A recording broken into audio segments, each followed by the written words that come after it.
কোনো এক সময় এক চাষির ময়না নামে একটি খুব সুন্দর পাখি ছিল। চাষি ময়নাকে খুব ভালোবাসতেন এবং ময়নাও চাষিটিকে খুবই ভালোবাসতেন। চাষি একদিন তার মেয়েকে নিয়ে জমিতে চাষ করতে যায়। ময়নাও তাদের সঙ্গে চলে যায় এবং একটি গাছের ডালে বসে পড়ে এবং সেখান থেকে চাষির জমিতে চাষ করা দেখছিল। এইভাবে কয়েক বছর কেটে যাওয়ার পর এমন এক সময় এলো যে সময় বৃষ্টি না হওয়ার কারণে সব জমির ফসল নষ্ট হয়ে গেল। সেই সময় চাষির কোনো খাবার ছিল না।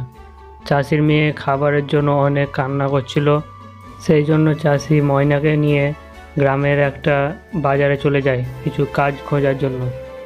চাষি বাজারে এসে সব জায়গায় ঘুরে ফিরে দেখে, কিন্তু কোনো কাজ না পাওয়ার জন্য চাষি অনেক দুঃখ হয়ে পড়ে এবং ময়না এই সবগুলো গাছ থেকে বসে দেখছিলেন। ময়না উড়ে এসে জঙ্গলের ভিতরে এক নদীর ধারে এসে পৌঁছায়। সেখানে গিয়ে ময়না অনেক কান্না করে এবং তার কিছুক্ষণ পর সেখান দিয়ে যাওয়া এক নাগিন ময়নার কান্না শুনে ময়নার কাছে এসে পৌঁছায়। ময়না নাগিনকে দেখে অনেক ভয় পেয়ে যায় এবং নাগিন বলে, আমাকে দেখে ভয় পেও না, তুমি এখানে বসে কাঁদছো কেন? আমায় বলো, আমি তোমার কথা সব শুনবো।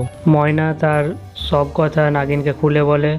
ময়নার সব কথা শুনে নাগিন ময়নাকে বলে, দূরে জঙ্গলে একটি গুহা আছে, সেখানে অনেক ধন সম্পদ রাখা আছে এবং তার মাঝে একটি উজ্জ্বল চাকু আছে, সেই চাকুটা তুমি নিয়ে এসো।